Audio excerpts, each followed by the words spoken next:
Hello everyone, MB here, and welcome back to a new video. In this one, I'm going to be taking a look at a couple of Pikachu EX deck lists from the set Surging Sparks from Japan. So, just as due note, these are from Japan. I know this video is going up just several days before the set does drop, but sadly, I've been very ill, so yeah, I can't get a lot of videos out before the set drops, unfortunately, which is usually when I'd like to make content, just before a set drops, but alas, not this instance. But yeah, Pikachu EX, everybody. So, what are the new cards? Well, Pikachu EX itself is very fragile at only 200 HP, but it does have the very powerful ability Enduring Heart that says if this Pokemon has full HP and would be killed by an attack from your opponent's Pokemon, it is not knocked out and instead its remaining HP becomes 10 instead. So it allows it to survive a one-hit kill. So there is ways around this, of course, two-hit kills, for example, and poison. But typically, if your opponent doesn't have access to either of those things, then this is, of course, a very annoying ability to get around. Also, Pikachu's only attack is Topaz Bolt. For a Grass, Lightning, Metal, does an absolutely outstanding 300 damage, but you do have to discard 3 energy from Pikachu EX. Now, there's also some additional cards in this set that are worth taking a look at here, including this Gravity Mountain, which will reduce the HP of Stage 2 Pokemon by minus 30, which just essentially allows you to get a one-hit KO on the likes of Charizard and Dragapult, which is very important for Pikachu.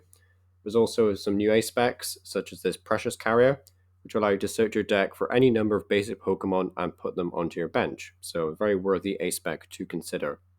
So yeah, the first list we're going to take a look at here is extremely bonkers. It's a very crazy out there list. And it's basically using Regigigas' ability to say, like, when you have all your Regis out in play, you can attach up to 3 basic energy cards. Or is it 5 actually? Wait, no, Regigigas might be 5. No, I think no. Regigigas has to be 3, right? There's no way it's 5. Anyway, yeah, Regigigas. Accelerating energy from the discard pile to Pikachu. Got confused there for a second, sorry. But yeah, it does mean you have access to other attackers as well. You got Iron Hands EX, Wellspring Ogerpon for some sniping, which is kind of cool. Honestly, this seems like a lot of fun to try out. Like, I'm kind of worried about consistency. Like, Latios is kind of inspired because it just says that your basic Pokemon have no retreat cost. So, like, I guess that's kind of a cool option to have instead of, like, having to rely on switches and things. But maybe if there was some like bench space for the likes of Pheasantipity, that would be really cool.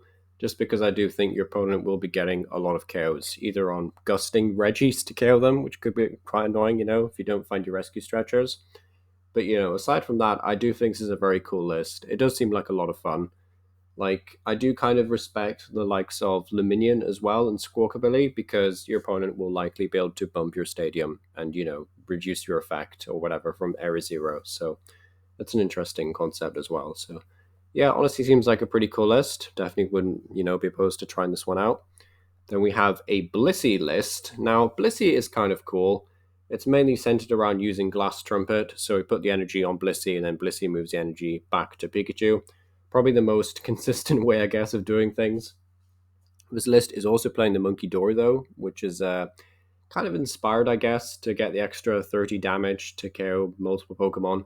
Maybe Monkey Dory is actually a bit better than Gravity Mountain because it's just easier to track down and easier to manipulate with Blissey. But aside from that, yeah, it is easy to manipulate with Blissey because then you can just switch out and then attach Dark Energy to Monkey Dory. But it's an interesting list, though, at the very least. It does seem a bit more consistent than this one for sure. Like, I feel like this list, a lot of things, could go wrong. You could start with a random Reggie and then you just fluff up your draws and you never get anywhere. Whereas this list, a lot more straightforward, a lot more streamlined, even though you're still playing 4 different basic energy. But yeah, seems like a pretty cool list overall. Then we get to Lost Zone. Now, honestly, I really like this list, and sadly, it is only playing one Pikachu, but you could increase those counts. Like, for example, I don't really see the point of playing Giratina in this deck. Like, I know that Giratina still has a very powerful V-Star power.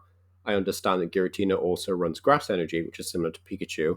But honestly, at the same time, I don't think your biggest like appeal, I guess, to Giratina doing the 280 is like really super relevant when Pikachu comes in there and swings for 300.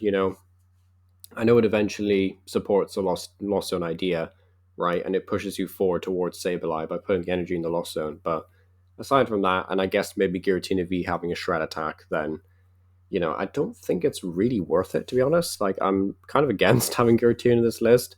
To be honest, I'd much rather have like another Cramorant and maybe another Pikachu, or just a different Pokemon, really. Like, I guess Squawkabilly's a bit much to ask for, but is there a Palpad in this list, actually? Could add a Palpad instead. Yeah.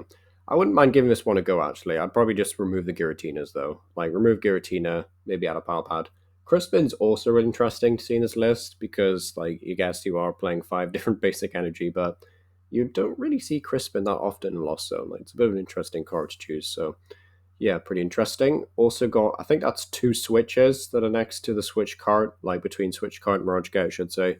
I believe that is switch card, switches, like regular switch. So an interesting list overall for sure. Probably not my favorite though. Also playing the Warhol Gravity Mountain, that's interesting. And Prime Catcher as the A spec this time. But yeah, I would say this one is definitely the most consistent. This one's like the most out there, the most fun, like the crazy rogue variant, I guess. But yeah, this one's definitely the most consistent, and this one's kind of like, guys, do you remember Lost Zone? That used to be a deck. Well, it still kind of is. You can't play it with Pikachu now, but just another variant for the Lost Zone players if they want to try something out. But yeah, it's been Aaron Power. Thank you for watching. I'm still not 100%, so probably not too many videos. I still can't get onto TCG Live, so don't expect any content on that frontier. And just, despairing at this point. I'm probably going to give up trying to get on just because it's been so long since I was able to get on last. So yeah, probably just going to give up on TCG Live, to be honest, unless the developers announce something regarding error codes. But yeah, it's been Aaron Power. Thank you for watching, and yeah, let me know what you think down below, rather. And yeah, thank you for watching.